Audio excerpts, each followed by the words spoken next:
7 अगस्त 1905 को एक और क्रांति की शुरुआत हुई थी।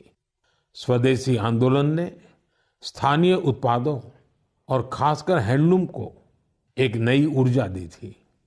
इसी स्मृति में देश हर साल 7 अगस्त को नेशनल हैंडलूम डे मनाता है।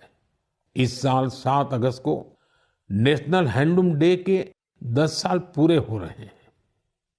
आजादी की लड़ाई के समय जैसे हमारी खादी ने आजादी के आंदोलन को नई ताकत दी थी, वैसे ही आज जब देश विकसित भारत बनने के लिए कदम बढ़ा रहा है, तो टेक्सटाइल सेक्टर देश की ताकत बन रहा है।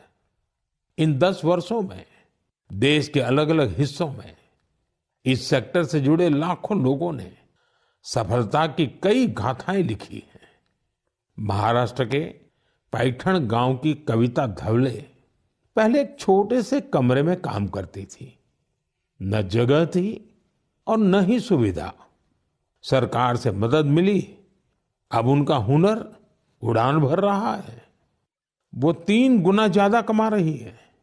खुद अपनी बनाई पैठणी साड़ियां बेच रही है। उड़ीसा के मयूरभंज में भी सफलता की ऐसी ही कहानी है। यहाँ 650 से ज्यादा आदिवासी महिलाओं ने संथाली साड़ी को फिर से जीवित किया है। अब ये महिलाएं हर महीने हजारों रुपये कमा रही हैं। ये सिर्फ कपड़ा नहीं बना रही, अपनी पहचान गढ़ रही हैं। बिहार के नालंदा से नवीन कुमार की उपलब्धि भी प्रेरणादायक है। उनका परिवार पीढ़ियों से इस काम से जुड़ा है। लेकिन सबसे अच्छी बात ये कि उनके परिवार ने अब इस फील्ड में आधुनिकता का भी समावेश किया है। अब उनके बच्चे हैंडलूम टेक्नोलॉजी की पढ़ाई कर रहे हैं, बड़े ब्रांड्स में काम कर रहे हैं। ये बदलाव सिर्फ एक परिवार का नहीं है, ये आसपास के अनेक परिवारों को आगे बढ़ा रहा है। साथियों, टेक्सटाइल भारत का सिर्फ एक सेक्टर नहीं है, ये हमारी सांस्कृतिक विविधता की मिसाल है।